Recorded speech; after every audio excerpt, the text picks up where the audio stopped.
बच्चों लास्ट के वीडियो में हम लोग देख रहे थे थ्रेशोल्ड सब्सटेंस देखे थे। इसमें हमने ग्लोमेरुलर फिल्ट्रेट को 3 पार्ट्स में डिवाइड किया था, हाई थ्रेशोल्ड, लो थ्रेशोल्ड और ए थ्रेशोल्ड में, ठीक है ना। फिर हमने बात की जो भी नेफ्रॉन से ग्लोमेरुलर फिल्ट्रेट निकल कर आए उसको हम किस प्रकार से एब्जॉर्ब कैसे कर सकते हैं। जैसे कि हमने शुरू में बात की थी वर्णनात्मक अवशोषण, सेलेक्टिव एब्जॉर्प्शन में किनको इन पदार्थों को एब्जॉर्ब करने के लिए क्या पाए जाते हैं, समीपस्थ कुंडित नलिका में रसांकुर पाए जाते हैं, रसांकुर या माइक्रोबलाइज पाए जाते हैं जो कि इसकी एब्जॉर्प्शन सरफेस को बढ़ाने का कार्य करते हैं, जो कि इसकी एब्जॉर्प्शन सरफेस को बढ़ाने का कार्य करते हैं, ठीक है ना। मतलब और साथ ही साथ ये एब्जॉर्प्शन किसके अकॉर्डिंग होता है, जैसे ही कुछ पदार्थ हैं जितनी ऊर्जा दी जाएगी माइटोकॉन्ड्रिया से इन सतह को, कोशिकाओं को, उतनी मात्रा में क्या कर लिया जाएगा, पदार्थ को अवशोषित कर लिया जाएगा। तो हमने जैसे बात की पोषकीय पदार्थों की, जिसमें हमने बात की ग्लूकोज की, एस्ट्रोएस्टेट की, विटामिन की, ठीक है ना।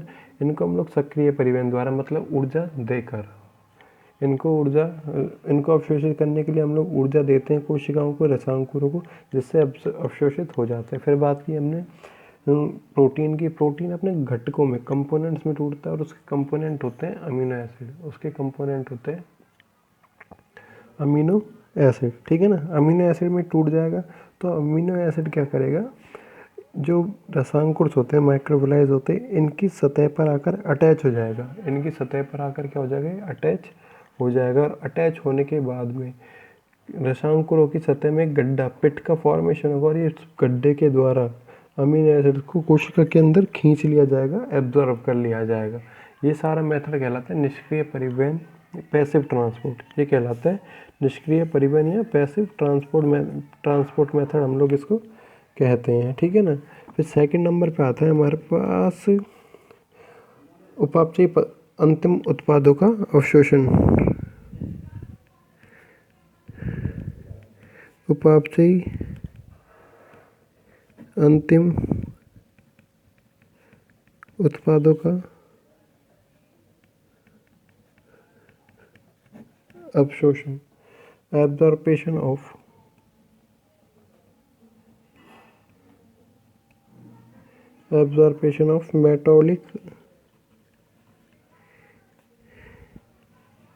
metabolic end product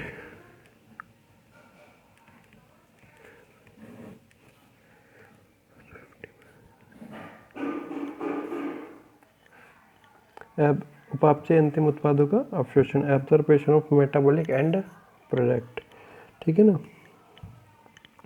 ये जो उपापचय अंतिम उत्पाद होते हैं, जैसे कि हम लोग बात करते हैं यूरिया की, यूरिक एसिड की, क्रिएटिनिन की, जो कि हमने बोला क्रिएटिनिन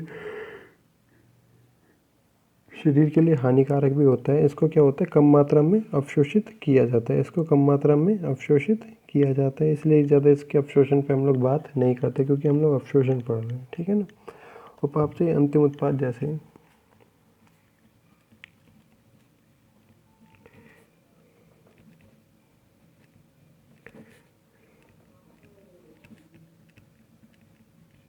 उपापचयी अंतिम उत्पाद जैसे यूरिया,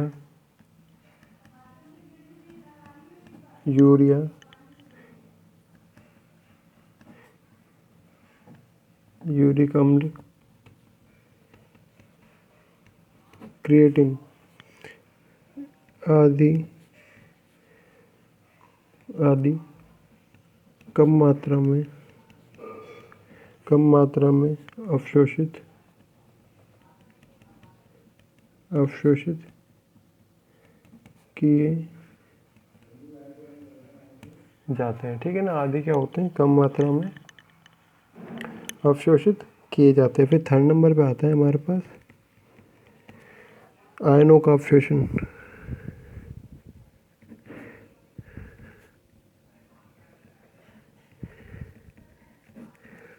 एब्जॉर्प्शन ऑफ आयन्स,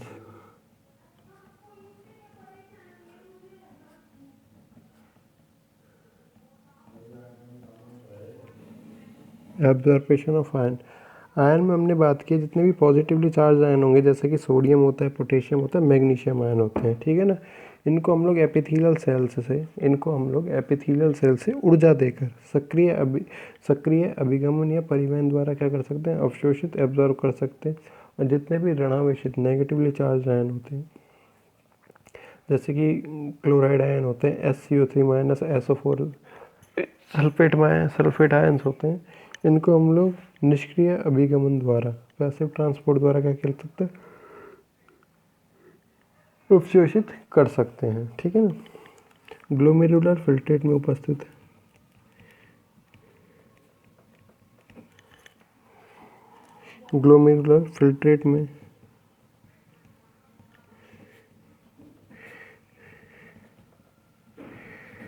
उपस्थित धनावेशित आयन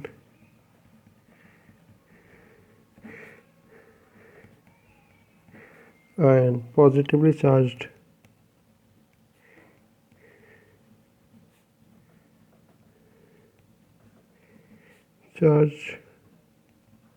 आयन जैसे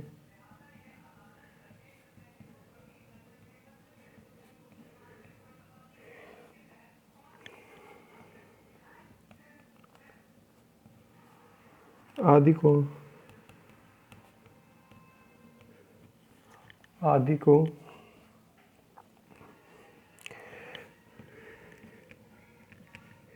नेफ्रॉन की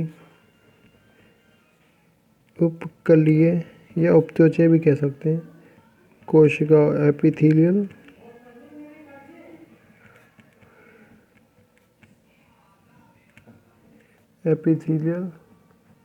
सेल्स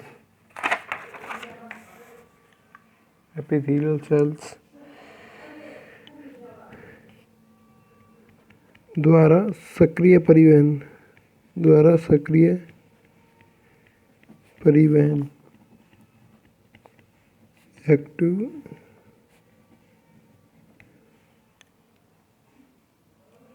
ट्रांसपोर्ट, सक्रिय परिवहन द्वारा अवशोषित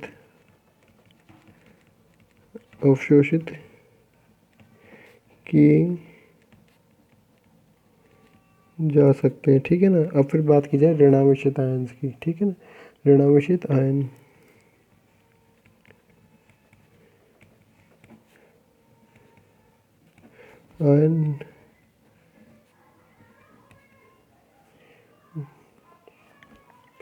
नेगेटिवली चार्ज आयन्स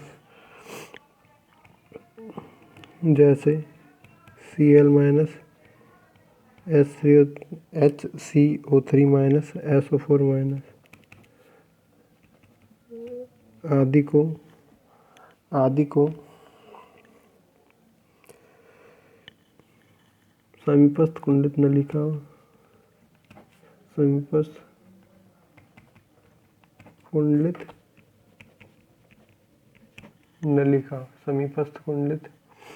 नलिका की कोशिकाओं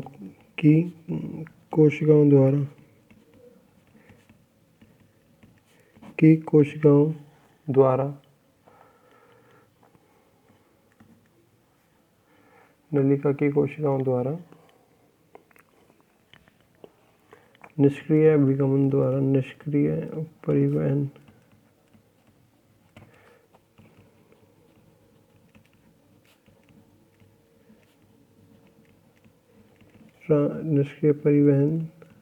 द्वारा अवशोषित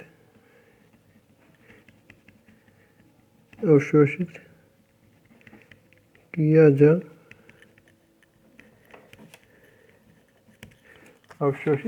जा सकता है। ठीक है ना।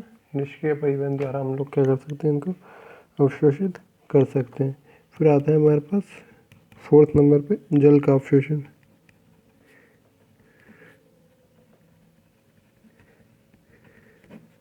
एब्जॉर्प्शन ऑफ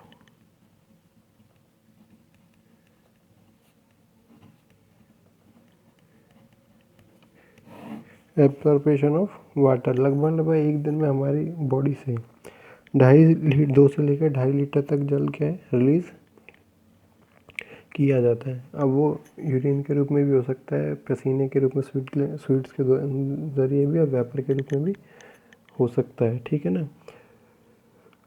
और पानी का अवशोषण लगभग 80% पानी का अवशोषण निष्क्रिय परिवहन द्वारा, पैसिव ट्रांसपोर्ट मेथड द्वारा क्या कर हो सकता है, ठीक है ना। लेकिन जल के अवशोषण पर एडीएच जो हार्मोन होता है, एंटी डायूरेटिक हार्मोन, जो कि पिट्यूटरी ग्लैंड द्वारा रिलीज किया जाता है, वो भी क्या करता है, अपना कार्य करता है। तो इसको इस प्रकार से लिख सकते हैं, मनुष्य शरीर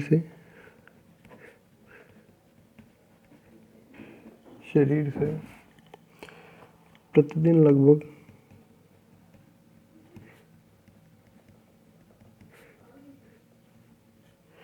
2000 से 2400 ml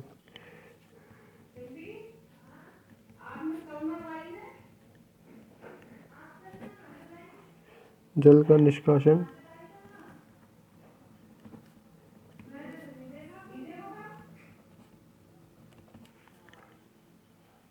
निष्कासन किया जाता है।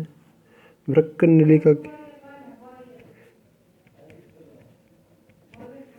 नलिका के समीप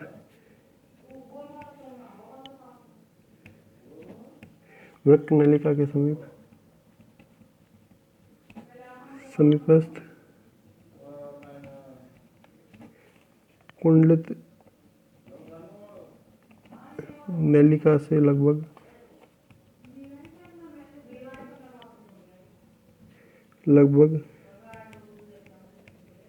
80% पानी का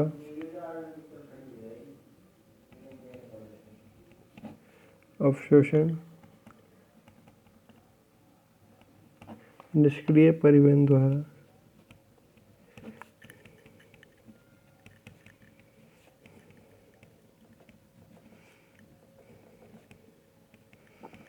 पैसिव ट्रांसपोर्ट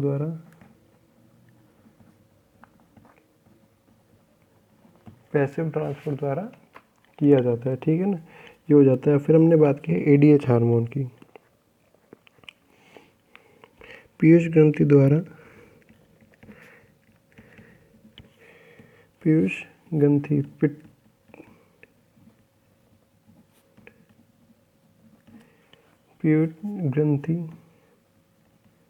द्वारा स्रावित एडीएच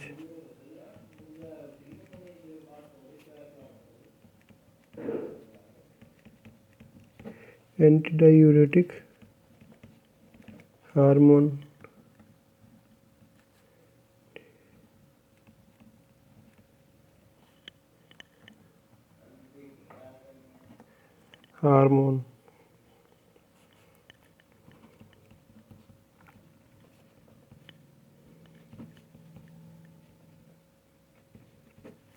ग्लोमेरुलर फिल्ट्रेट में उपस्थित जल के अवशोषण को नियंत्रित करता है। जल के अवशोषण को नियंत्रित करता है, ठीक है ना। इसके द्वारा क्या होता है, जितना भी दूरस्थ नलिका होती है, proximal convoluted tubule distal proximal convoluted tubule होती है, दूरस्थ कुंडलित नलिका और संग्रह नलिका होती है, कलेक्टिंग डक्ट होती है, कलेक्टिंग ट्यूब्यूल होती है, उसकी जल के लिए पारगम्यता बढ़ जाती है। एडीएच द्वारा दूरस्थ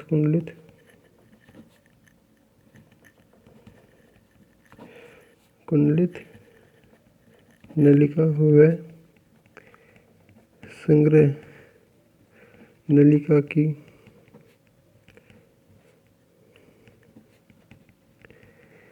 जल के लिए पारगम्यता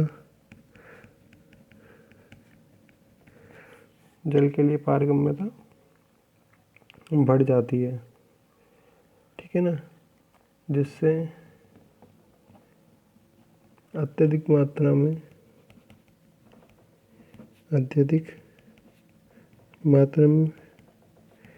जल का अवशोषण कर लिया जाता है।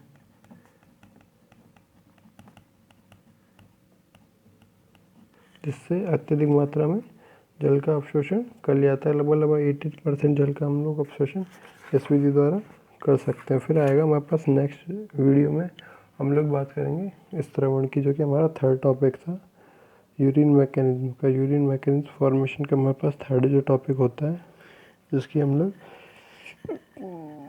नेक्स्ट वीडियो में बात करेंगे। यहाँ पे आपका सेलेक्टिव एब्जॉर्प्शन, वर्णनात्मक अवशोषण की क्रिया पूर्ण हो जाती है। Thank you.